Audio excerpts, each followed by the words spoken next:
Hey, all you H cuties and survivalists. I'm Mary Kwiatkowski, and I'm back with another episode of Fox's new reality TV show, Extracted. This episode, Mystery Box. And joining me, as always, is my co host, Chappell. Chappell, how are you doing? I'm good.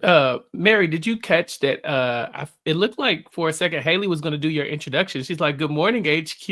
I was like, "Nah, she's going to do the H quitters, HQ." I think she gave a shout out to the Cherokee. She was just giving a shout out to everybody in the morning. Yeah, there was. I was trying to remember all the things she said, but yeah, no H quitters this episode. So just good old fashioned survivalist quits. So that's Hmm. the thing. Pretty much this season, at least. If there's another one, maybe we'll see. But I was expecting at least one person to get like evacuated, like that the show Oh, itself would say you need to be extracted, and so far that has not been the case. yeah. I guess you alleviate that when you leave it in the hands of the family member. It's like, oh, I'd have to be a pretty awful family member to see you out there struggling, and to be inside HQ, and HQ have to, like, the production people have to come and be like, "Hey, we're taking them out." It's like, no, they can handle it. It's like, no, they have to come out now. Yeah. So I think that definitely saves you a little bit, right? Because who knows, has had Faith and her dad just ignored Robin, and she's like out there just struggling, and then someone had to step in, like, we're moving her from the game, and hopefully your family survives this. I think that it would have been a little bit of a different feel. But yeah, because you put these people who are so close to them, we don't ever have to worry about it getting that bad. Yeah, probably not. That would be a very different, interesting story to see in the future. Different timeline of like people in Yeah, HQ just forcing them to stay out there. Honestly, I think the closest we got with that was Ashley's family, yeah, yeah. because she was struggling for a bit before they extracted her. But then people didn't like that either. So honestly, you can't win. Yeah, their thing was, we know she can push herself further than that, but then it's like the longer that you leave her out there, the more agonizing it appears, and then also the more complaining they get out there. Again, I say complaining, but I mean, I don't blame them. You're out there in the Right. wilderness, you're just talking to yourself, but the louder you are, the more you talk about it, everyone starts to look at you crazy like, I mean, this person is miserable. Can you please put them out of their misery? And you're like, "No, stay out there." So it never got that bad, but maybe next season, who knows? Yeah, we'll see. So, as always, if you are listening to this and you want to see our video portion, you can check that out on the we know realitytv.com, we know reality TV feed, or on YouTube at Rob Has a Podcast. So, of course, we're 8 weeks in, so you probably know that already if you've been listening for this long. But personally, I feel like yes, we've been talking about this for 8 weeks, but I think today's episode really capitalized on the promise of HQ drama. Like they are getting brutal. This is no more, 7 out of 9 people are going to get something. This is like, we are going to start taking things away. It's not just who gets supplies or who gets the best supplies. The show really, it said, this going on too long. Y'all are getting too comfortable out there. We're going to force some people out of the game.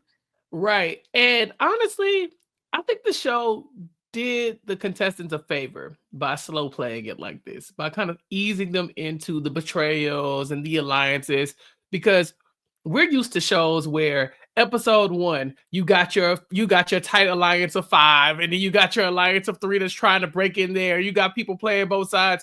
This season it was kind of like, okay, let's focus on the survivalists for a little bit. And then as more temptations and supply drops happen, there are just moments that you have to really capitalize on your position with other people to save your survivalists and get them supplies. But I'm telling you, next time they do this, if this comes back for season 2, episode 1, you need to come in with an alliance. You need to immediately find the people and realize, okay, these are the people I'm going to look out for when given the opportunity, and start to solidify those bonds, because the alliances in this episode really did matter. I think that without some of the, HQ partnerships, we really see a different outcome in the way these crates were given out and the way these supplies were divvied up and all that good stuff in this last episode. And you muted. Thanks. Yeah, definitely for sure. This episode really, really highlighted the alliances. We've seen alliances throughout the last several episodes, but this one was the one where they started to actually matter. So they start off by talking about, oh, there's 3 people thriving in the game. It's day, I'm going to estimate around 15-ish according to Jacobin's exit interview. He lasted 14 days. So we usually start on like a morning waking up here. The 3 people thriving at this point are Jake, Woody, and Megan. And then the 2 other people who are, as the show says, more desperate than ever, Haley and Ryan. Now, Haley had her big episode last week where we Mhm. learned how desperately she needs a sleeping bag. And then we didn't really hear about that at all this episode. There was no Yeah. opportunity for her to get a sleeping bag. So I guess maybe was that one of the options in the crate drop? It was not, honestly. Well, it Yeah. was in the crate drop that Jake The got. one on I the think that water, I think one the of the best options was a option was sleeping like cot or was a cot, something. yeah, or a cot or like a little bed type situation, but not a sleeping bag. And I think that's very different, right? Like I think we're looking for warmth here. And I think that Haley doesn't have that. And as the person at, who we thought we were really toying with, is Haley in a really good spot because she's going to get a sleeping bag and bounce back from this, or is she in a really bad spot and it's going to be dire because she doesn't have one? The show presents it like she's in a bad spot, she's not doing well, but we don't really tap into a lot of that drama this episode. She seems to maintain, if nothing else, her levels in this episode. She doesn't get worse. I think Right. by the end of it, with the way the supply drops kind of pan out, I think she's probably better off, but she still doesn't have her sleeping bag. Yeah. And I don't know if maybe it's just feeling like she's gotten to a point where, the sleeping bag episode, there were 6 people left in the game. By the end of this episode, there'll be 4. She's one of 4. And maybe she's just thinking, I can stick it out at this point. You Mm-hmm. know, a sleeping bag would have been great 14 days ago. I don't know. So we'll see. Ryan, on the other hand, last episode, it ended on him getting his MRE where he really wanted a tarp in his box. Kind of no follow up on that either. No more. I thought that might have been a bigger deal. I mean, obviously, this is not going to end up being a great episode for Ryan as he ends up getting extracted, but I don't know why we didn't hear any more about his complaints of not having gotten what he wanted at the end. Well, I think he had bigger complaints very quickly into this episode, considering he had a bunch of stuff, but he did not have a bunch of stuff after some of the maneuvering in the supply drop, or I guess in the HQ. They take so much from him that I don't even think he could focus on the things that he wanted that he didn't get. It's kind of like, now I don't have anything and it's time to go. So in this episode, I'm not shocked because it is getting down to the stronger competitors here. But this was this really tragic end to Ryan H's story. Like he was fighting on, he's fighting, he was holding on for dear life. We kept saying that there's really nothing they could do to get him out. He's just like sticking it out despite not really getting a lot of help. But in this episode, taking his stuff, I think it was just so demoralizing, and him knowing that now that I don't have that, how am I going to sleep? I think it was his sleeping bag that actually was the thing that tipped the scales and got him out. So yeah, pour Yeah. one out for Ryan H. And it's interesting comparing Ryan to, like, for example, Woody and Jake, who are the people thriving here. And I think the situation is that Woody and Jake, because if you look at the 3 men and you say, okay, they more or less, even if you just compare Jake and Ryan, similar age, similar body type, like what made Jake succeed so much and Ryan not? And I think some of it is in the beginning, it definitely seemed like Jake was able to get a lot better supply drops early on. Whereas Ryan definitely, like that first initial one, Ryan didn't get a whole lot. He got like only a couple things in his box from his family at the beginning. And then he isn't able to complete the raft challenge, which means that he doesn't get, I think that is where most people got their tarp. From what I remember hearing, like even someone like Robin, who was one of the later people to get hers, she had said like she got a deer skin and a tarp, or maybe that was Ashley who said it, but it seemed like he would have gotten several of the things that he had wanted here at the end had those 2 things gone differently. And then Jake ends up getting 2 different supply drops in last episode and this episode, purely from being like just a little bit more physically fit than Ryan, right? And I think at this point it's kind of gotten to Ryan's head, like he's if you're the we talked about this a lot with the swimming competition last time, but like if you're the second best, that's like not a good spot to be in when it comes, because you're Mhm. just gonna lose and not get anything. And Woody and Jake have experienced a lot of, because they've been looking to be doing well, they've been getting so many empty crates, whereas Ryan's gotten a couple of those. But like even the crates that Ryan got that they didn't were things like, what did he get? Like a letter from his family. Actually, I think they might have also gotten that. And he got Yeah. the emergency blanket. Like that was pretty much it. Mhm. There wasn't a lot helping him. And I think he just started too low and he was playing catch up this whole game. Yeah, I think it's even just, kind of cultural too.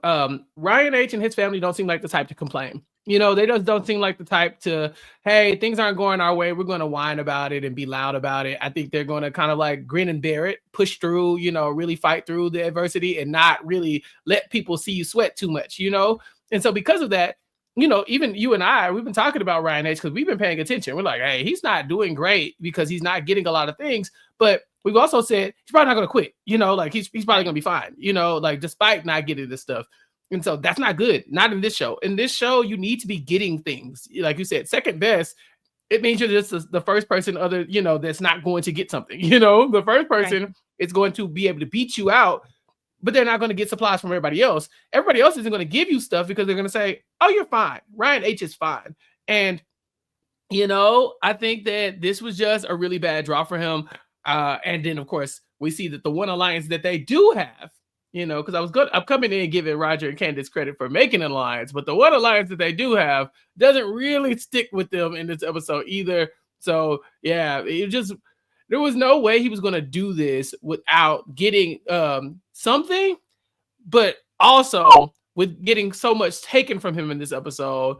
I think it was just a nail in the coffin.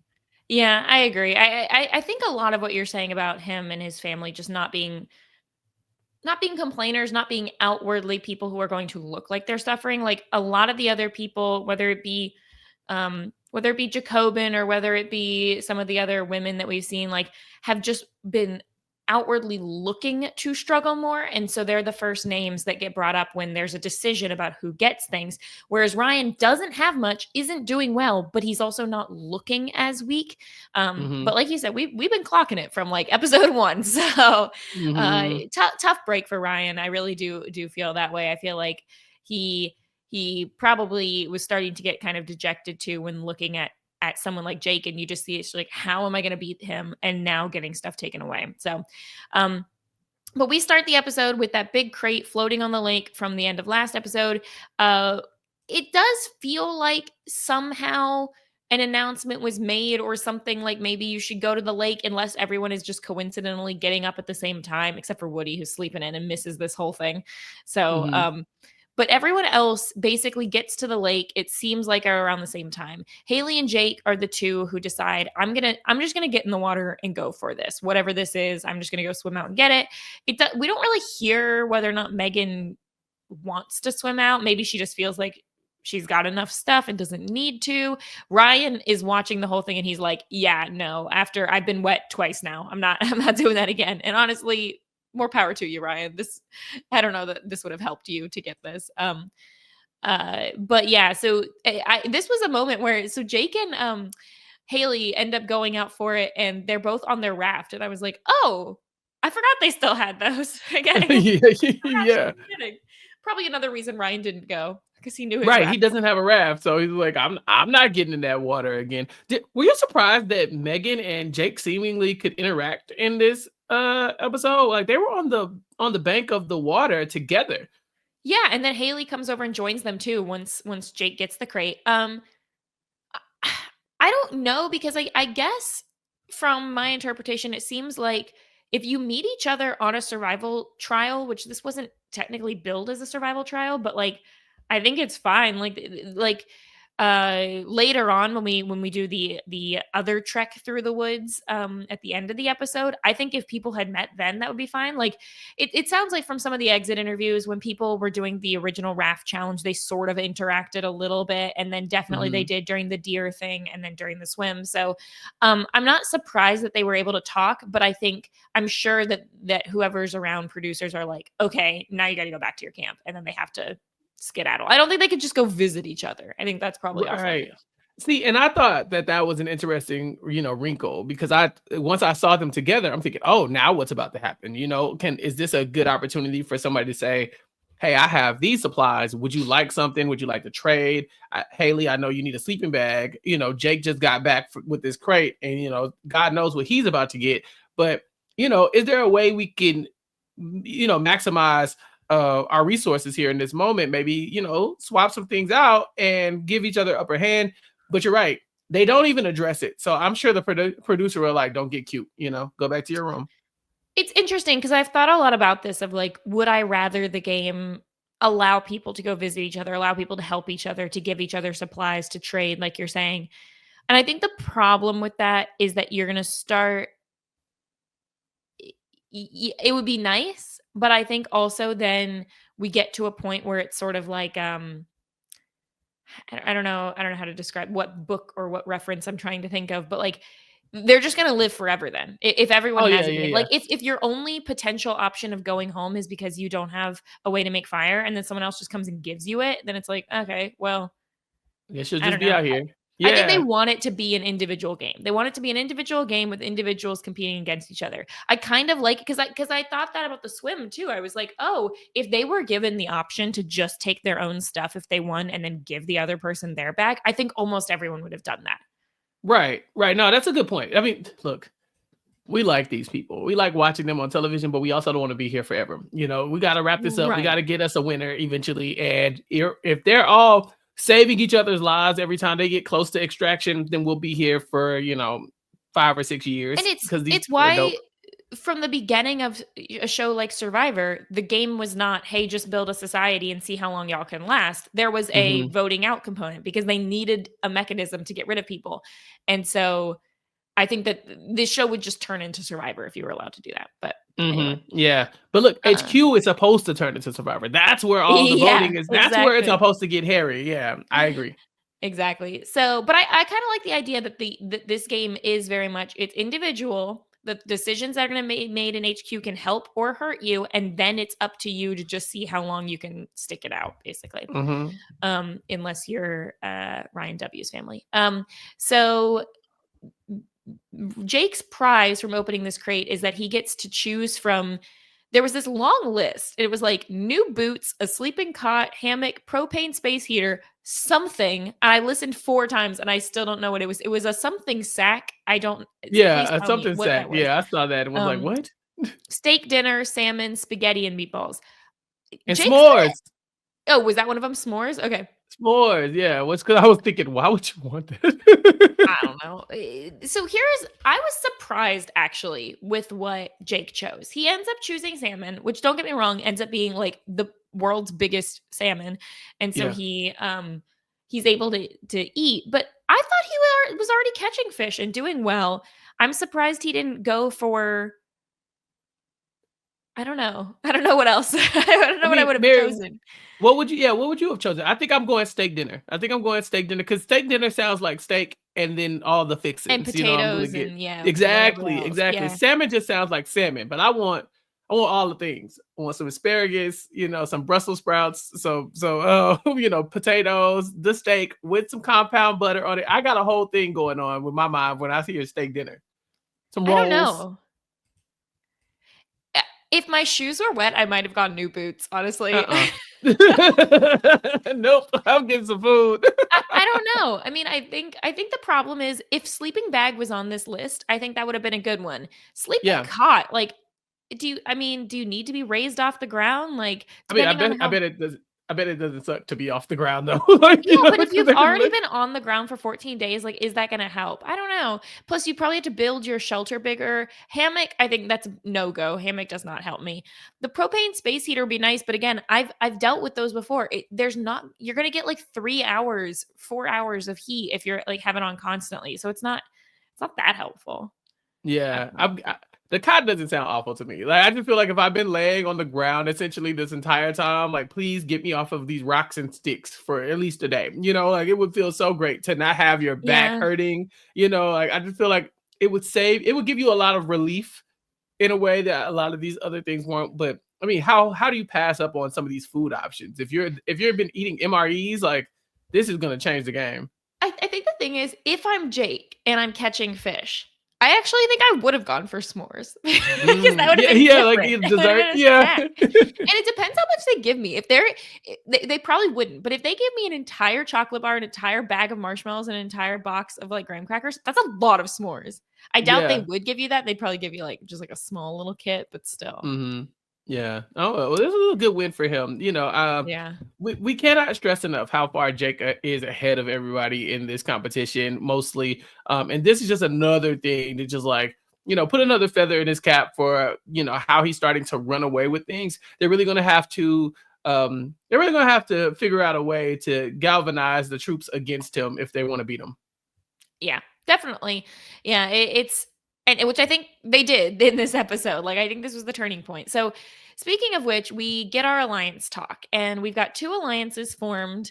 Well, we've got two groups of two, and then sort of a middle group. So the Woody's team and Ryan H's team, they form an alliance. So Roger, Candace, and Colin and Blake, they form an alliance, and they're basically like, look, we need to form an alliance in order to take Jake down. Hmm. But Jake's team and Megan's team, so that's Austin and Justin and Abby and Jared, they form an alliance and their goal is to pull in Haley's team. So it seems like we've already got sort of two alliances that have, according to the show, been working together for quite some time. And then we've got Haley's team in the middle.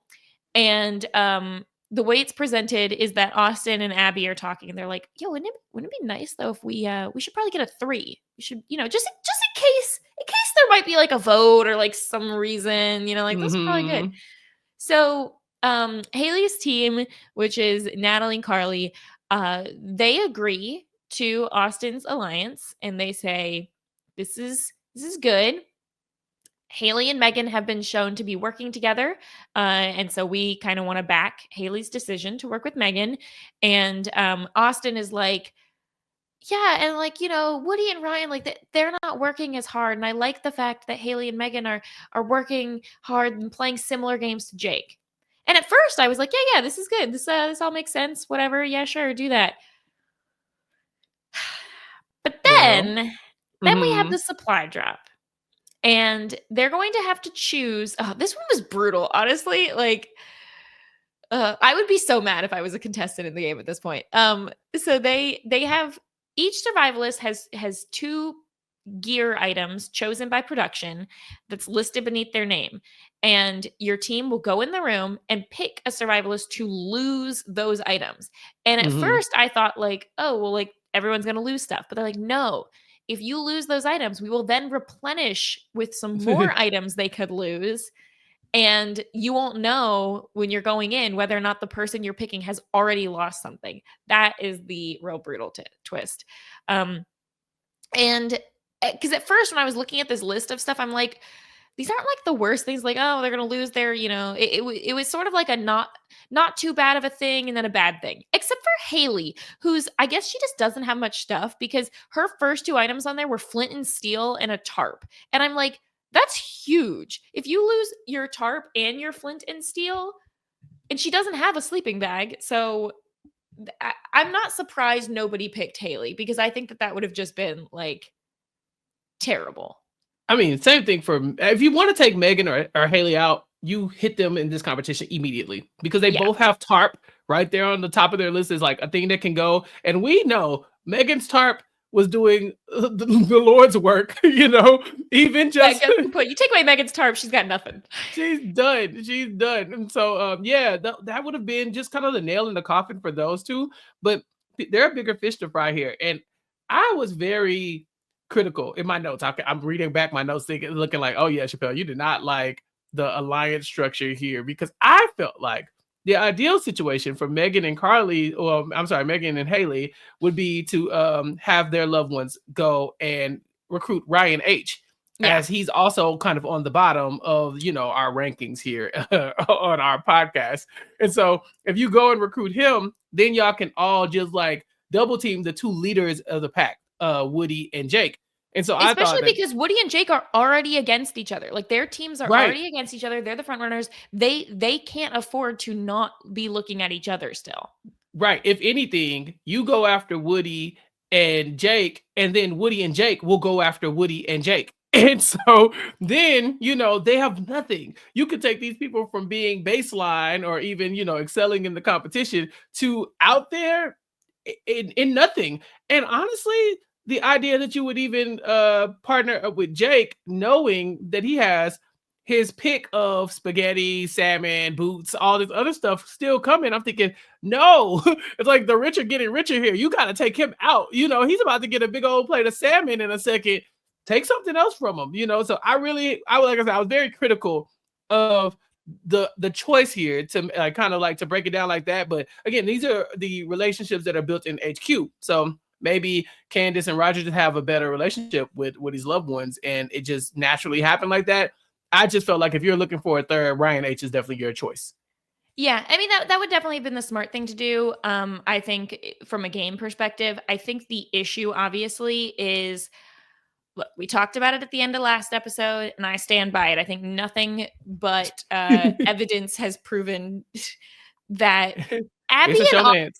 Austin, they got a showmance. There's something going on. Showmance. Look, I don't know them. So whether it's a showmance or whether it's a flirtmance or whether it's just a friendship, don't know, don't care. They're definitely attached at the hip. And this is a bond that's been here for a while.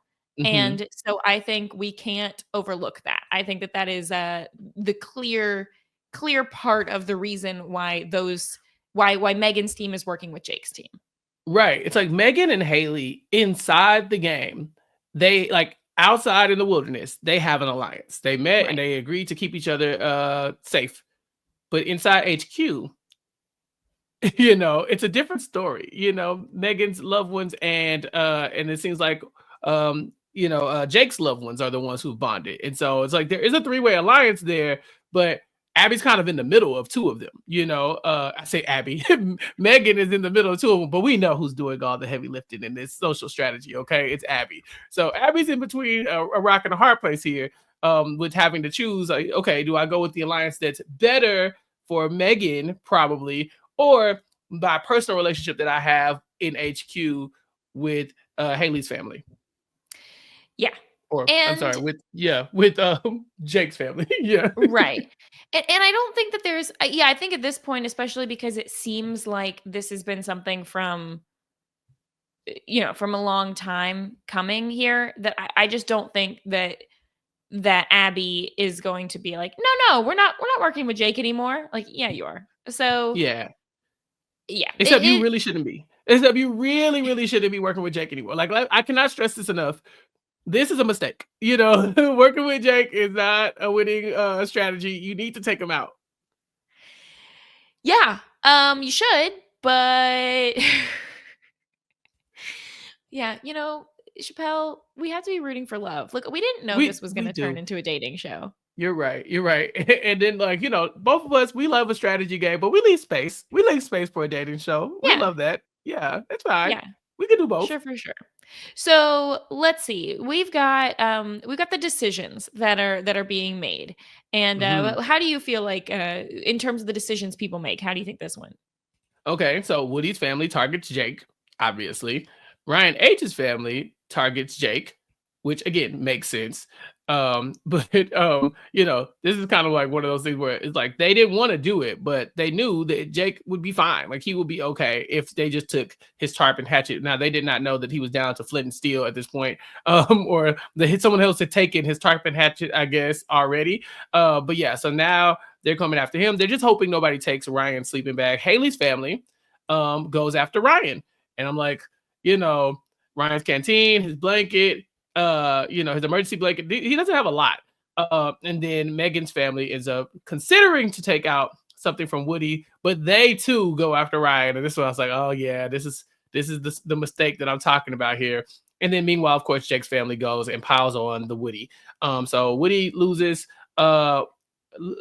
2 items, I think. Jake loses 4 items. Ryan H loses 4 items, and then Megan and Haley come out unscathed.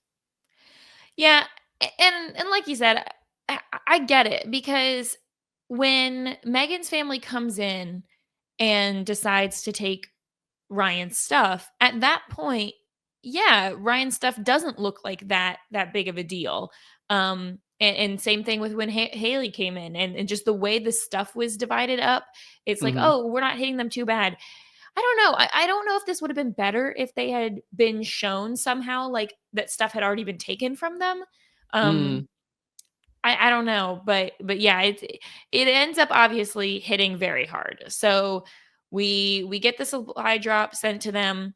Haley and Megan don't receive crates, which for the first time in the game is a good thing, to not Mhm, mhm. receive anything. Um, and then Ryan gets his crate, and Haley's team does look pretty shocked about, like, oh shoot, we didn't think someone else would also take his stuff.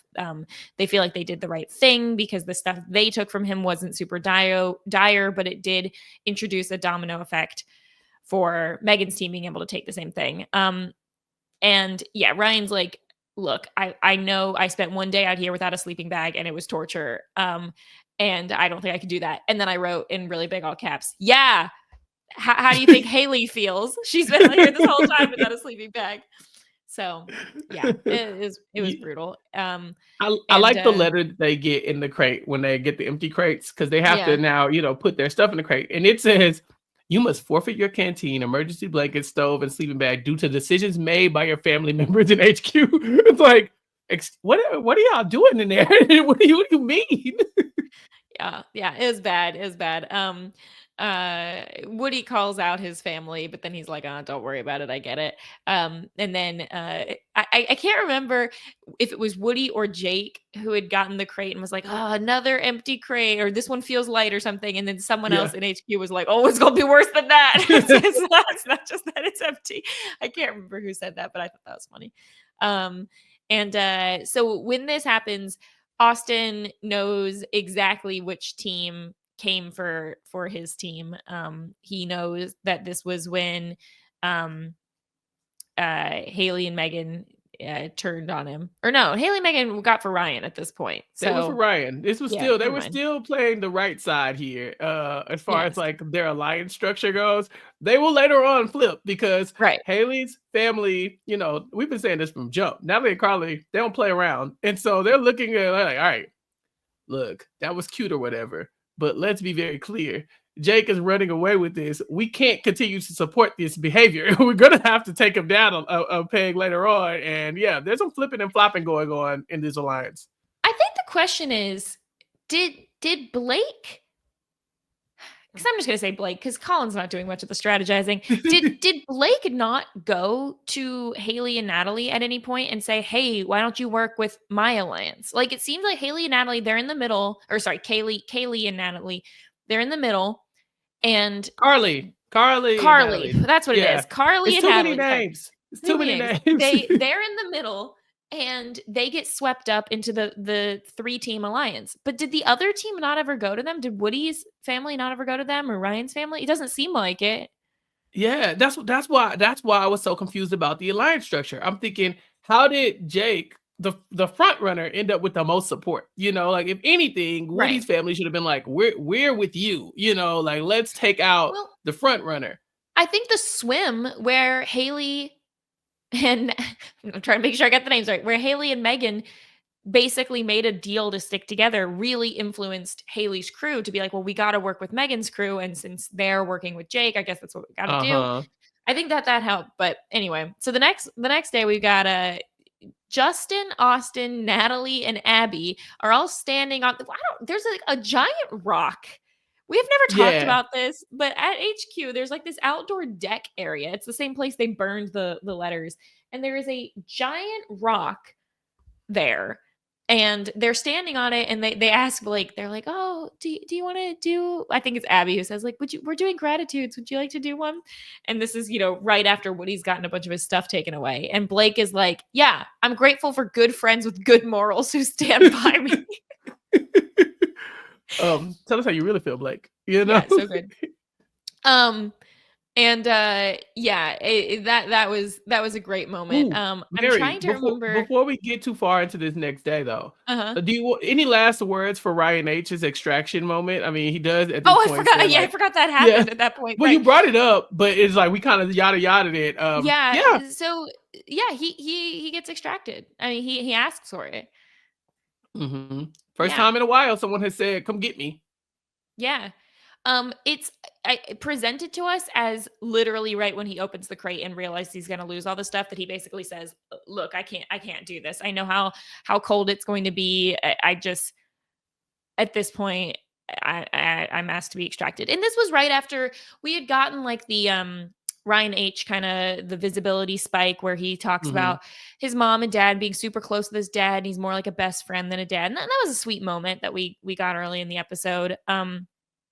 So I guess we can go through and look at our fallen comrades. Fallen comrades, yeah. Yeah. So here we go. Here's the Ryan and Candace and Roger.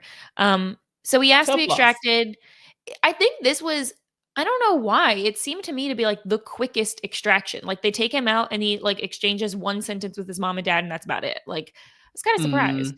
I think it's just that they had all come to terms with it. I think that like once he says it, it's not oh, I don't know. Do you think he can go on even further? I don't know. No, if we they should leave stand him up out there. immediately and they're like, my baby says, come home, I'm taking you out. Yeah, he's like, I'm an only child. This is my dad's my best friend. I have a great relationship with my mom. If I say I'm ready to go, they know it's time. And they also are tired of watching them suffer. They just got jumped by the other people in HQ. And so I think they're ready to go as well. Like it's, to me, again, the perfect person to bring into your alliance is Ryan H. He is not an immediate threat. I think that both Megan and Haley could probably beat him if push comes to shove, just based on their status in the game right now. So bringing him in and just putting all your resources down toward taking out Jake or taking out Woody would have been ideal. But to find out that a lot of these people, instead of going after the front runner, decided to, as Candace says, kick Ryan H while he was down. I think it just kind of like, as a group, they were like, look, we ain't got to do this no more. And so there wasn't a lot to talk about. It was time to go.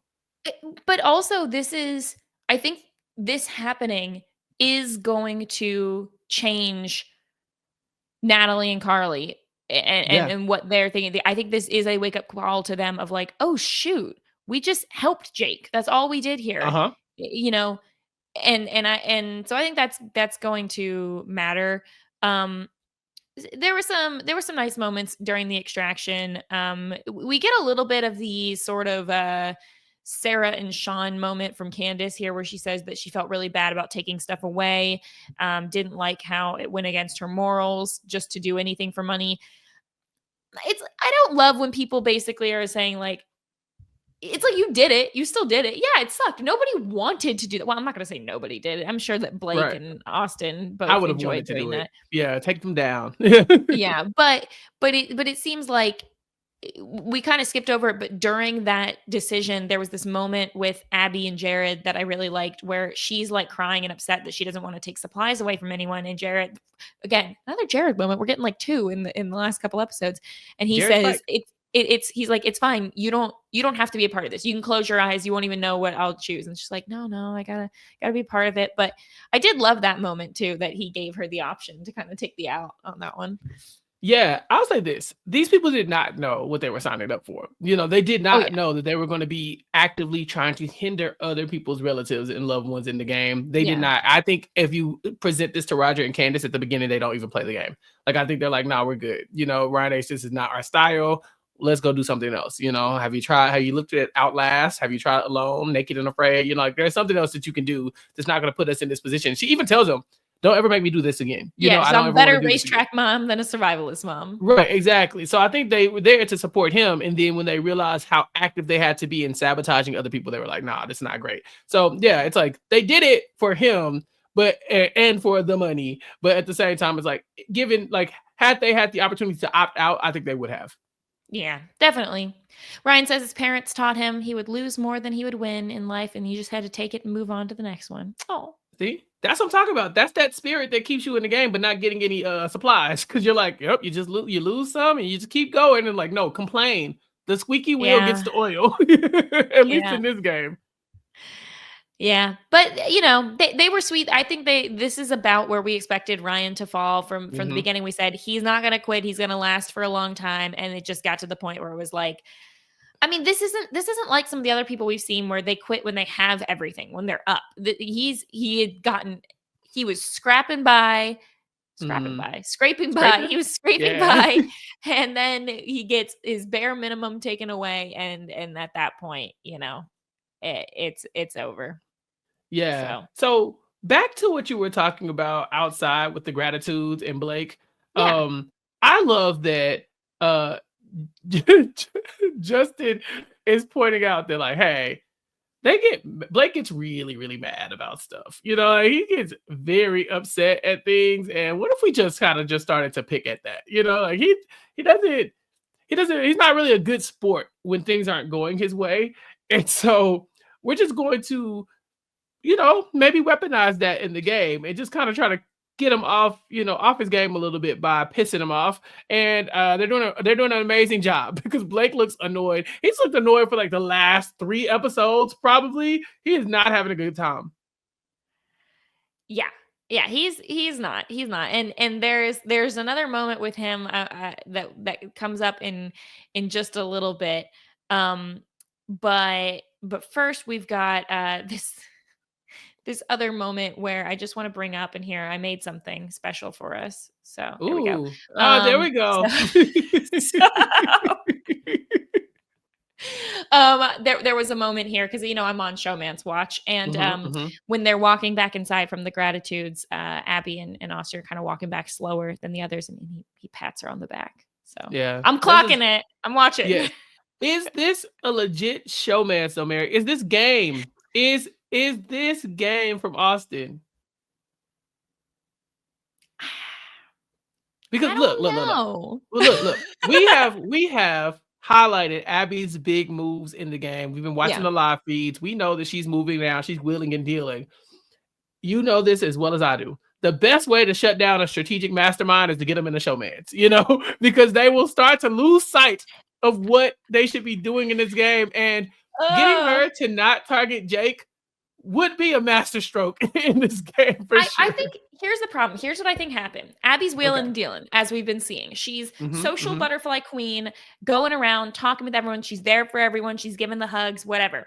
And at some point in the game, perhaps, maybe Jake is down. Maybe something's happening. So she goes over to talk to Austin and Justin, and she's talking to them. Oh, poor Jake. I'm here for you, blah, blah, blah. And he sees that. And then he goes, yeah, I'm here for you too.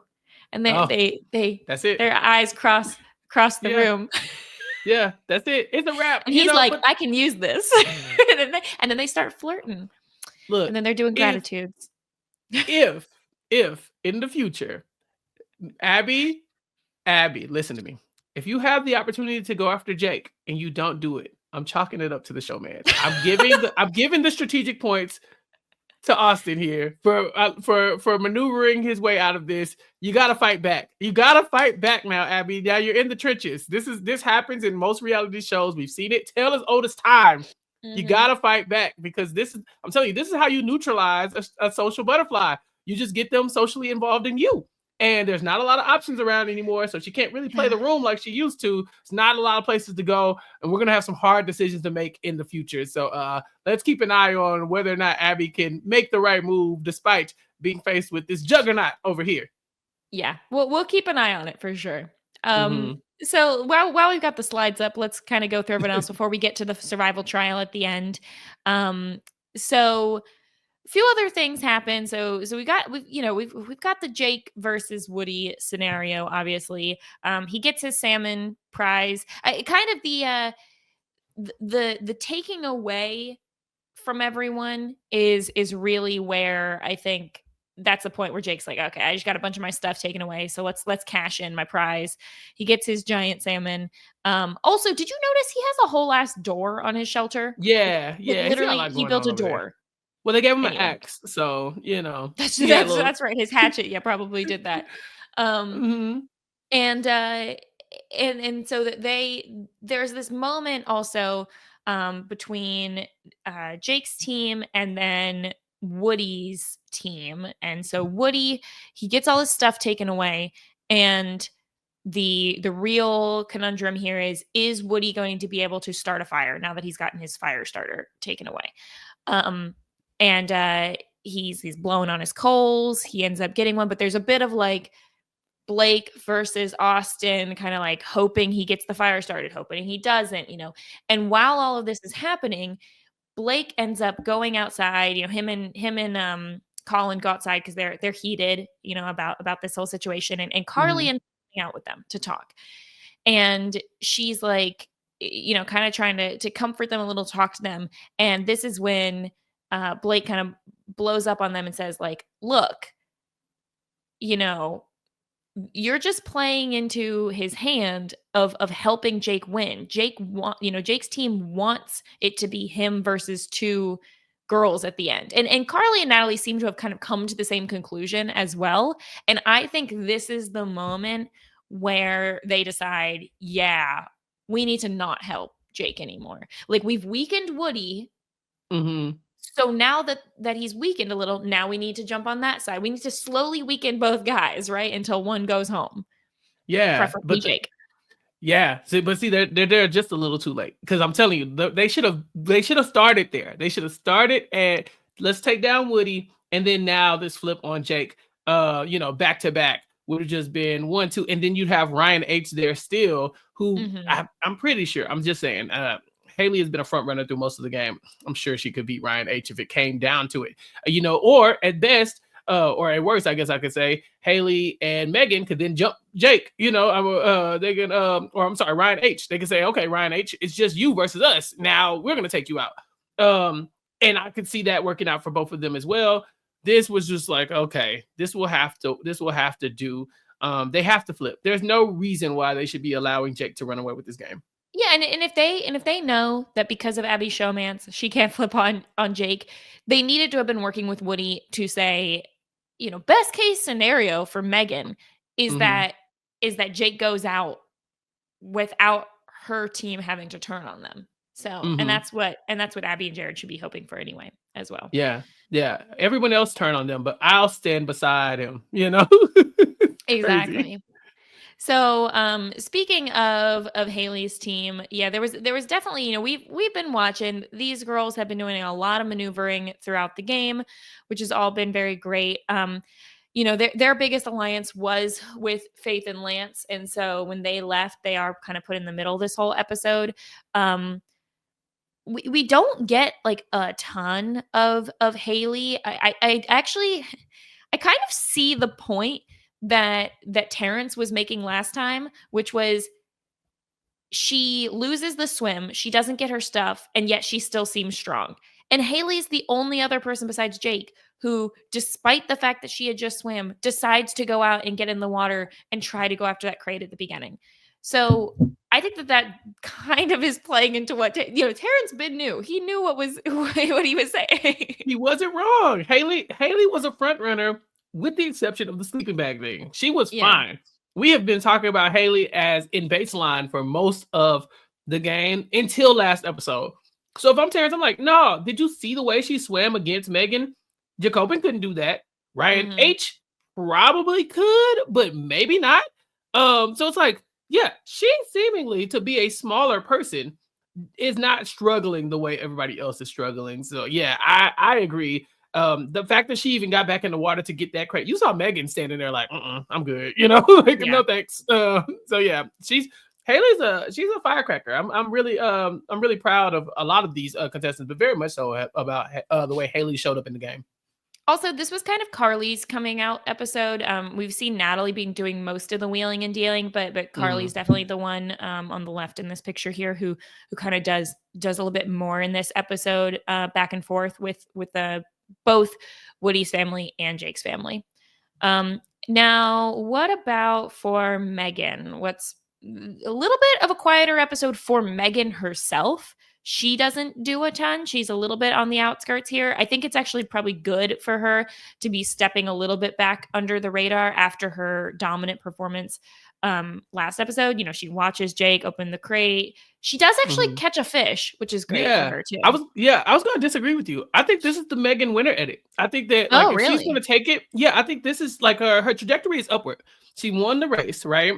And then in this episode, obviously the HQ stuff is going on, but she caught fish, and so she had been just eating like more mushrooms that she had been foraging, for the longest, and now she can catch fish. It's like peaking at the right time is very important in this game. If you're not a threat early on, you get stuff, but now is the time to kind of be like raising your profile while we're taking out these big front runners. No one is going to go after Megan when they could go after Jake and Woody. So she's in a really good spot for there to only be 4 people. It's like, if she can keep this momentum, she might have a chance at beating Haley. And I think that is, the ultimate goal, because you got to hope Jake doesn't make it to the final 2. You got to hope Woody doesn't make it to the final 2. And if it's going to be outright Megan versus Haley in the end, Megan is, she's suiting up for battle, whereas Haley is like losing out on the rafting. She doesn't have a sleeping bag. Megan's got food. She's got some support. Yeah. I just feel like, if you're going to make a run for it, this is the time. You make a good point. And I wonder, were we too bogged down in the tarp of it all, in the crappy shelter, the rain, her not knowing how to set up the tarp correctly? Because we were shown that so early on that I feel like we've been ranking her low, being like, yeah, she's struggling because of that. She's struggling. Has she really been struggling, or was that just the one thing and that was the thing they showed us? I mean, don't get me wrong, she still has by far the worst shelter out of everyone. Yeah, I think her bad shelter is really what it comes down to. I think it's like in the beginning, it was so hard for her to get used to that kind of stuff.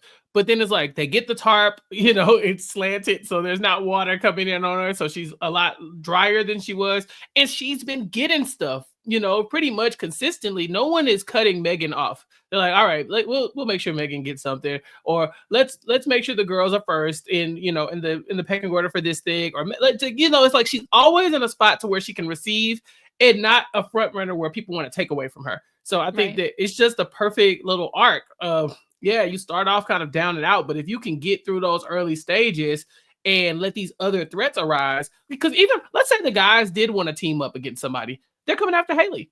They're not gonna come after Megan. They're coming after Haley, and so she's still in a good spot. I think if anything, we identified that Megan had a lot of potential if she got her, her camp life together. And I think we're just seeing what that looks like. She might not win the game, but to me, it's giving finalist. It's right there, like maybe second place, maybe like right at the end at the finish line, robbed goddess or something like that. Like I just feel like we're getting a lot of good content from Megan, especially with the catching of fish. I think that's such a big deal because we'll see that Woody's like, I haven't even seen a fish in the water, and Megan is catching them. It's like, it's like they're living 2 different lives out there. And Megan was one of the people who got her letter, and her letter instructed her how to set up her tarp correctly. Fix your tarp. So maybe that was just the biggest thing. We were bashing that whole letter thing. Oh, is it that important? Is that important? Apparently that letter single-handedly took out Ryan W. It took out Ryan W. and it helped Megan. So yeah, there you go. That was a game changer. I mean, look, it left Woody out in front just bragging about how good he's doing. I think a few people would have really benefited from that letter. I think the only person who I still stand by it, I don't care. listen to me. Jake didn't need that litter. He didn't need one more win. He's like, I'm just saying, like, next, look, for All Stars, just be mindful. Be mindful that you don't need all the stuff that you can get. Yeah, exactly. Exactly. So then we get to our survival trial, and we will have 2 supply drops set out. There's the green drop and the red drop. And the green drop has food and water in it, and the red drop will have food, water, and a satellite phone for a 2-minute phone call with their loved ones. Now, at first, I thought this was going to be like a race situation where it's like you need to beat the other people to get there, because then, but it's actually just everyone has their own crate. Due to that, Yeah. I'm sorry. What is the issue with reading a compass? Look, I've never tried to like go out and read one, but so many people everyone except for Jake's family is like, yeah, they're not going to be able to find that other crate, so they need to, like, what? It's just point it in a I mean, look, maybe it's a lot harder than I'm making it seem. Like, it will You're be. like, point and walk. Yeah. Mary, I think it's less about the compass and more about the instructions that you get. Because I think when I think it was Woody who was like, you told me to go north. I went north. This isn't you must not know where north is. Maybe it's something like that where the instructions aren't great. And we saw that with the map drawing competition, where they had to draw the map and they put the deer on the wrong side of the, Right. of the water or something like that. Like, I feel like there's something that gets lost in translation from here are written instructions to here I am standing at my camp using the compass to follow those instructions. Because yeah, you're right. I was just talking about how well Megan did this episode, but she got completely lost. I'm talking about in the brush, just go in the wrong direction. Yeah. Yeah. And Woody go in the wrong direction. Just these people just wandering around in circles, basically. Haley makes it to her crate and gets tuna and water. And Jake, these are our 2 front runners. He makes it to his crate. So why water? Like, don't they all have water? I guess you just don't have to boil it, Yeah. To me, I Yeah. feel like, okay, great. I've walked 2 miles here. I'm just going to That's drink probably all this why. water now. No, maybe that's what it is. You just walked 2 miles, so here's a bottle of water, for your troubles, or to help you get back, because you still gotta walk. You gotta walk 2 miles back home too, Yeah. So maybe that's why they give them the water. You like to take the tuna home, but use this water as like your travel water. Yeah. Although Haley was eating the tuna like as she was walking. Right? She was hungry. Like, That's enough. It's a 2-mile walk, Mary. I would have ate that tuna too. also, I've learned from my mom, who does a lot of long distance hiking, that like the smell of tuna is like one of the things that attracts bears the most. Oh, Like, so like you need to like put your tuna like cans and stuff, like the wrappings, you need to like put that in a bear safe container. Hopefully that she was told, because she's got that bear safe, so hopefully she's told to do that. I'm sitting here just my mouth is on the floor. I like, why would y'all give her that? Here's a I bear know. bait, Yeah. What? I don't know. Maybe production like takes away their trash. We have no idea. They probably do. No, well, because they don't let them like turn the crates into firewood or anything Right. like that. So I'm sure someone showed up with their little bag and said, "Okay, no, give me your, drop that off. Thank you." Yeah, probably. Nobody else, I mean, Jake gets to his crate, but it's empty, so he doesn't get to do the phone call or anything. And he also gets there like super fast. Like, boom, he's fine. Typical Jake. Yeah. And then Woody, does Woody actually ever get to his crate? He does. And this is honestly, this is a worst case scenario. So Megan is the only one who didn't actually get to her crate. Woody gets to his crate after walking the 2 miles and it's empty. Woody's livid. Blake is livid. Everyone's mad. It's just like, this is how you break a Woody. This is how you do it. This is how you take him down. You just, it's like, it's not that you take stuff away from him. It's that you give him nothing and make him work for it. I think that's really what's driving him crazy. And he's like, I could have just been asleep. Yeah. Please let me rest, Now, yeah. the thing is, we kind of skipped over the reason behind why their crates were empty. And it's because there was the second part of this twist was that the families would go and vote for a team to not get their stuff. And only if 2 teams or 2 or more teams vote for someone to not get their stuff will they not get it.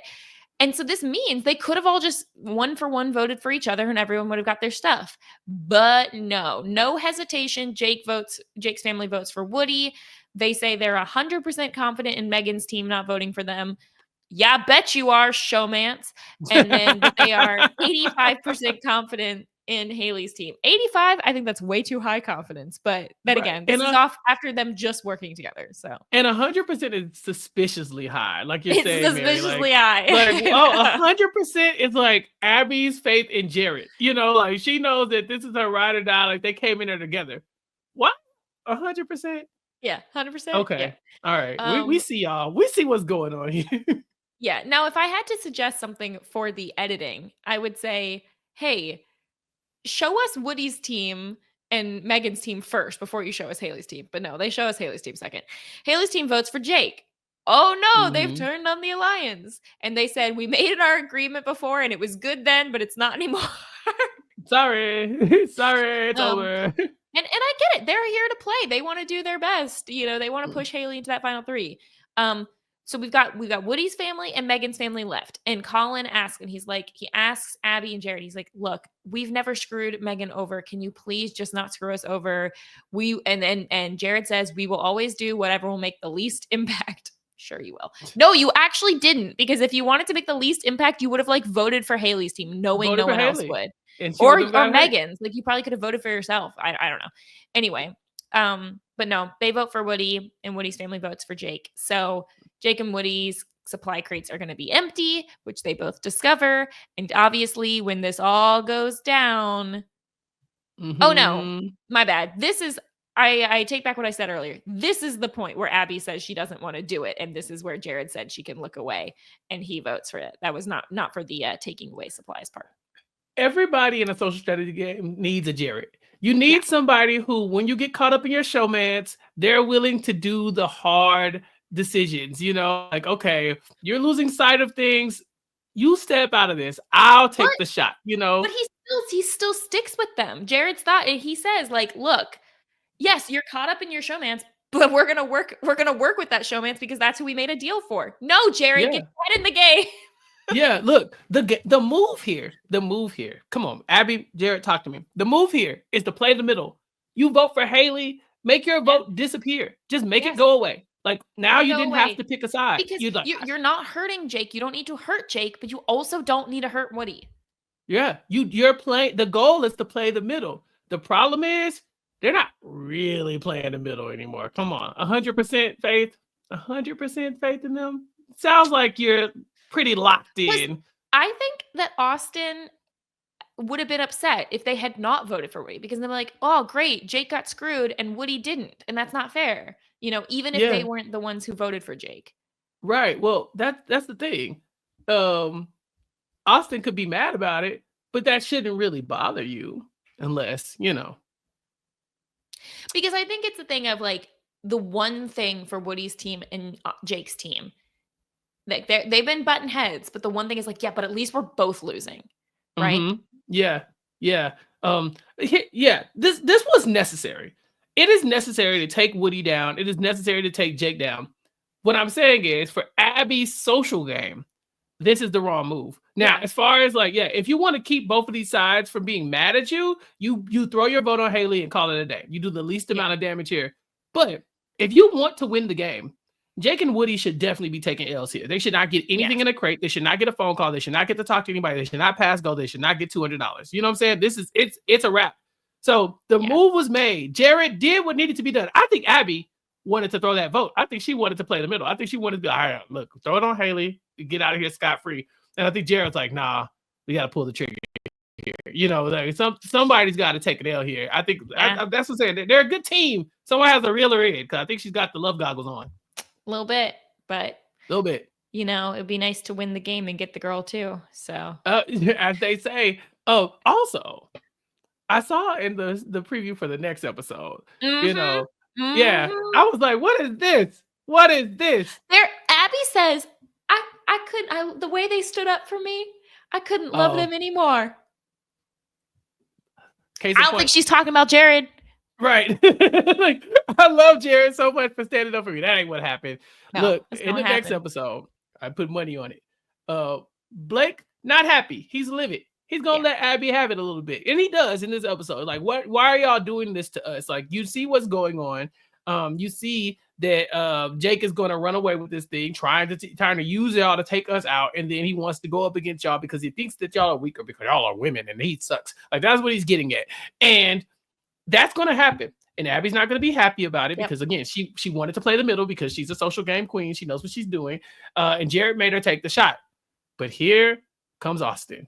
He's going to come in and be like, you leave her alone. Abby, get behind me. You just want her to do the same thing that she's doing with us, but with you. Yeah, exactly. Exactly. And and she's going to be like, oh my God, he did it. He stood up for me. And I'm like, Abby, get your head in the game.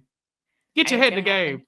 Yeah, because Blake calls her out and he says the same thing, the same conclusion that Haley's team came with. And he says, look, they just want to go to the end with 2 girls, so it'll be easier. And you're letting him do that. And then Abby starts crying and says she wants to go home. But we know she doesn't actually want to go home. She's in it for the long haul. She's in it for the long haul. She's got to get her head in the game. Mary, this is crunch time for Abby. It is. It really is. You got to, because you at this point, you have to choose between your showmance and your strategy here. And it does look like it's going to be some combination of Jake, Haley, and Megan in the final 3. And, going with Haley would be a better opportunity for you. But how do you make that cut? How do you take out Jake? Well, let's talk about it. So we've got our tiers here, and we discussed before, we've got 4 tiers. And I think what we're going to do is we're going to put one person in each tier. This is our bet going into the final 4 of at least final 4 placement. Start me off with the fallen comrades. What's the order? We got Anthony first, and then Davina, Queen, Davina, Clown, Davina. All and the then above. We had Ashley. And Ashley then going Rose. out third feels weird. Like, it feels that feels so long longer ago, and I can't believe it. And then Ryan W, which also feels weird to have him so low down Very here. weird. Robin, and then Jacobin. Shout out Jacobin for lasting so long. Look at him. I mean, again, it was time to press the button when you get in the water with your shirt and pants on and a vest, and you're like in a life vest. You're like, you're not winning the race. But yeah. And then Ryan H. Ryan H in 4th place, I think, is the most appropriate thing. That is exactly what we expected. Right. Just based on sheer will and who he is, he was always going to do well, but it just didn't line up for him. Some of the challenges, some of the things he wasn't able to do, some of the things he didn't get, it just wasn't the spot for him. But, in an All-Star season, I think he could do well. He needs a different family there with him, though. Candace and Roger can't come back for the All-Star season. They can watch from home. It's fine. Yeah. All right. So it seemed like what you were just saying, that you were implying you think Woody is going to be out next. I think Woody is the only one not aligned with these other 3. I think that Haley is aligned by herself. Like, she's willing to go with the highest bidder as far as HT goes. But I do think it matters to them that Haley did align with Megan, like the actual Haley aligned with Megan. Yeah, exactly. So I think that, like, if you're looking at somebody who is more likely to get like triple teamed by the other 3, it's probably Woody. Just because we don't really see, like, we see the connection between Abby and Austin as way too strong for them to turn, like, for Abby to turn against Jake right now. Or do you see that happening? Do you think Abby can pull herself out of the trenches? So the only other possibility to read the next time on is that she does turn against Jake, and that it's Haley and Carly and Natalie standing up for her, and that's who she's referring to. I don't think so. I don't think that's what's happening, but I think it's slightly. We've seen Carly and Natalie stand up for people before, right? Even then, the reaction from Blake, right, being very upset with Abby, I don't think that's going to do him any favors if he's trying to keep her from, like, flipping against him again. If I'm about to take out somebody and you're upset with me, I think you can go. I think if Woody doesn't have the ability to get a fire starter or food in this next episode, he's gone. Yeah. Okay. So we'll put Woody in severe. Do you want to go ahead and put Jake at baseline? Yeah, I think so. Yeah, I think socially in HQ, I think Jake is just the one to beat. He just is. He's the one to beat. Now, the question is, who's next? This is really tough. But isn't it cool that it's so tough? That's why It is. I love that Megan has really made a run for this thing at the end. Megan's so here's where Megan's at on the upswing. Mhm. If Abby and Jared are sticking with Justin and Austin, Mhm. I think that'll benefit them and that'll get them second place. Yeah. I think Good. Megan's got more supplies. The Mhm. only downside is she didn't get food just then at the end. That ending of the episode was not great for her. Yeah. If for whatever reason Abby turns against Jake, I think Megan's coming in third. So I you think don't see a world where Megan and Haley's families could get Jake out before the final two? I don't think so. Dang. And that's kind of like the ideal situation for both of them is to not It have to go up is. against I Jake in just the don't final think it two. happens. I think Mhm. I think I don't see I think Jake is endgame. I don't see him going home. I think there's a possibility he comes in second if one of the girls beat him. We don't know what the endgame looks like, but if it's Mhm. any sort of navigating, swimming, raft building, hunting, if it's any of these type of things, Jake's the front runner. Like he's been shown to be the best at all of those things. Okay. I don't know if it's just a purely outlast situation. I still think he's winning. So I don't see how he doesn't win at this point. And honestly, I'm tempted to really advocate for Haley being in that second spot. I think so But too. I think Haley has been seen the longest to be doing the best. And mhm. even when she's down, I think like so her and Megan, they started this episode with Megan being a little higher. Uh-huh. And then Haley found her way to that box and Megan didn't. And I think that that's the one Mhm. thing that's jumping out at me. Okay. So let me throw a wrench in that just a little bit. Let me Okay. play Okay. devil's advocate here. I think that Megan makes the final two 100% of the time. As long as, Really? because I mean, who's taking out Megan? You mean to tell me that Austin's gonna take out Abby over I think that the way I see this happening, and again, I Mhm. don't know what the end game is, but here's my Right, prediction. right, right. I don't know if we have one more episode or two more episodes. If we have two more Right, right. episodes, We don't know what we're doing here. we don't know what we're doing. But if we have two We're more just episodes, here's what I see. okay. Next episode, Woody's gone. Yeah. Finale. It's a final three competition. And I think Haley beats Megan in that final three competition Oh, unless okay. it's swimming. I think if it has to do with navigating, Megan has been shown to be the worst at Yeah, she navigating. can't do it. Yeah. She's better in the water, but that's it. And so I Yeah. think that if it's a multi-part relay where there's some navigating, there's some hiking, there's some communicating with your team, and then there's some even if there's a swimming component in it, I think if it's a relay or like a multi-step process, I think Haley is beating Megan. Okay. I hear you and I agree. I think that what I'm counting on is one last social strategy moment, right? Where they have to that somehow the third person has to get cut out before that final challenge. And I just don't see Megan getting cut. I think that That's the HQ of it all, Austin's not cutting Megan's team because of Abby's relationship with Austin. And then it would be crazy for Carly and Natalie to come after Abby, and Megan and Jared at this point and go to the end with Jake. Neither team should want to go with the other. Like Jake should not want to go with Haley's team, and Haley's team should not want to go with Jake's team at this point. So I'm thinking if there's one more chance to hinder somebody, I think that the pair of Megan and whoever she chooses or whoever Abby chooses is going to take out, whoever they could perceive as their biggest threat. this is where it comes down to it though.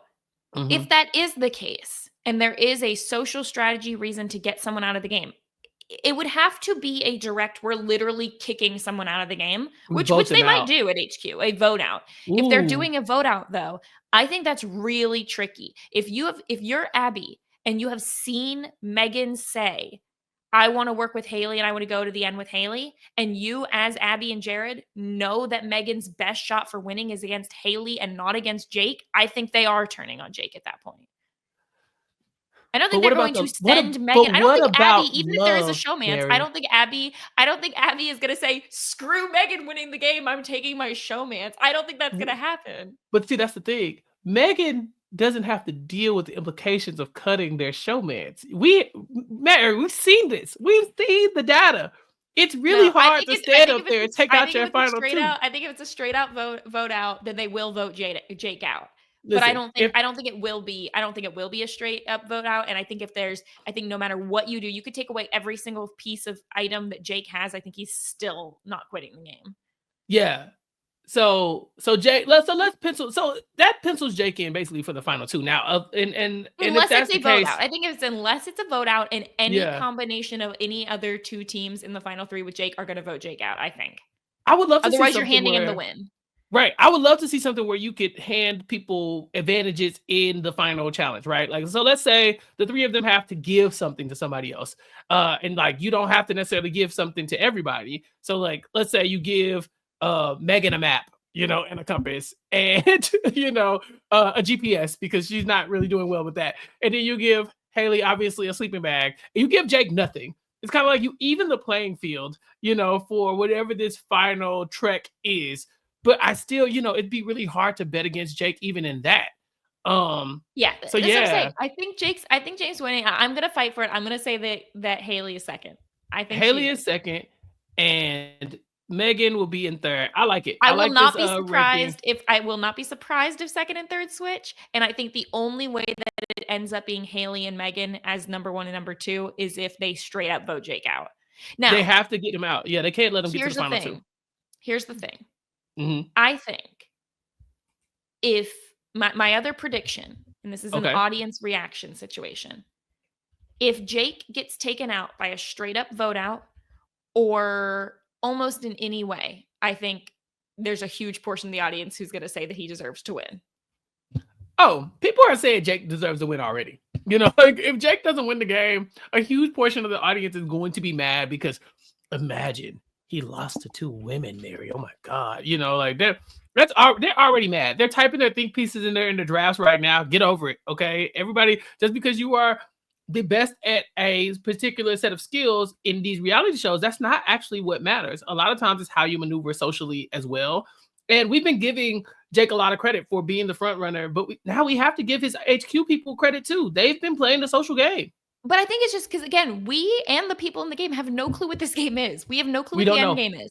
I would kind of hate for the end. I hope against hope, the end is not just a straight up vote someone out. I think you should not be allowed to vote someone out of this game because I think it completely gets rid of the entire survival element, because then every single time you could have the best survivalist, they're just going to give you voted out at the end. So I think that most likely that's why we have him at number one at baseline, because I don't think they will do a straight up vote out. I think you could take everything away from him, give him every handicap and disadvantage in a final challenge, and I think he's still going to win. Yeah, I think it's his game to lose, but it's for these other two competitors to this is your chance. Whatever advantages you are able to get in these next episode or two, then you got to take it. And you can't give Jake anything. Listen to me, Abby. You can't give him anything. Nothing. He can't have a canteen. He can't have boots. Can't have water, spaghetti, salmon, whatever. He can't have none of that. This is crunch time. The man is right there. He's in striking distance. I think it was a mistake. You could have had Ryan H in this spot instead of Woody. You could have had Ryan H here, and that would have been way better for you. So I don't know. That might have been a losing move, but I'm so excited that we got to talk about this to this level, right? Like this, I don't think when you talk about the premise of this game, it would get to the point where we're like, okay, but if this happens, and then this happens, like, I'm kind of invigorated by this. And so I'm very excited to see what happens. One, how many more episodes we have. And then two, what happens if we were to bring this back for next season and people are a lot more tapped into the social element of it. Yeah. Yeah. It's going to be really interesting. It's definitely going to be really interesting. I'm so curious to see how the show is going to do it, how it's going to end, what the point's going to be, but I'm looking forward to it. So I do think I'm going to be shocked if it's someone other than Woody going home, because then we'll have to readdress our whole end game possibilities. Yeah. No, that would be, if we got an episode and somehow Jake goes home in the next episode, we're going to have a lot to talk about. That's just going to be a fun scenario where we're just talking through how we got here, how this happened. But yeah, a final three, if it's not a race, then I think that makes more interesting TV for us. As someone who, he's kind of telegraphed himself as being a better navigator and swimmer than most people in the game. It's like, what else could you really make them do to even the playing field? I'd love to see what the show comes up with for that. In the summit, puzzle. It's the great equalizer. Right. In the summit, they did a vote. They did like a jury, so I don't know. What are the odds that we get a jury segment? Like where we get the people who are eliminated to like come and the HQ people have to place a vote. Not the survivalists, but the people who saw you the closest up. They got to vote for who they think is the winner. I think Jake might still win. I don't know. See that I don't know. Because like look, now we're like, okay, so he doesn't get Woody's votes. No, okay, never mind. We're not gonna do that right now. Next time. We'll see. We'll save that for next week to discuss. But yeah, I don't know. We'll see. Oh well. Anyway, so Chappell, what else do you have going on before next week? Yeah, check out the Nothing But Netflix podcast, nothingbutpod.com, where we're talking about Netflix shows. And Brian Scally and I are talking about $1 Million Secret, which is the new hot Netflix reality show that's out. And it's a fun watch. It's like the best things about the traders and the moles and claim to fame without all the stuff that we hate about those things. And so check it out. Tune in to Nothing But Netflix, nothingbutpod.com, and subscribe wherever you get your podcasts. And then keep up with what I'm talking about on RHAP Kickback podcast.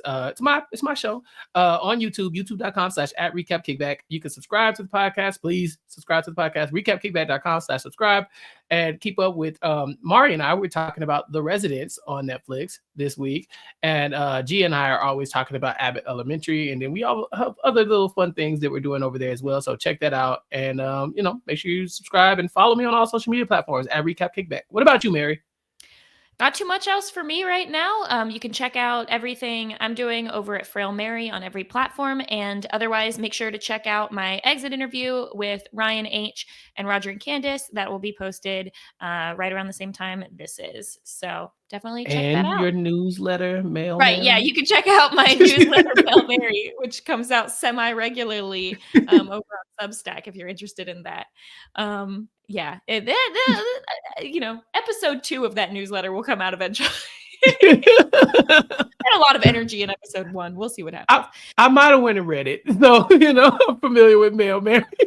Yeah, we'll see. I got plans for the next one. All right, yeah, definitely follow that. All right, everyone, until next time. This is RHAP. We know reality TV.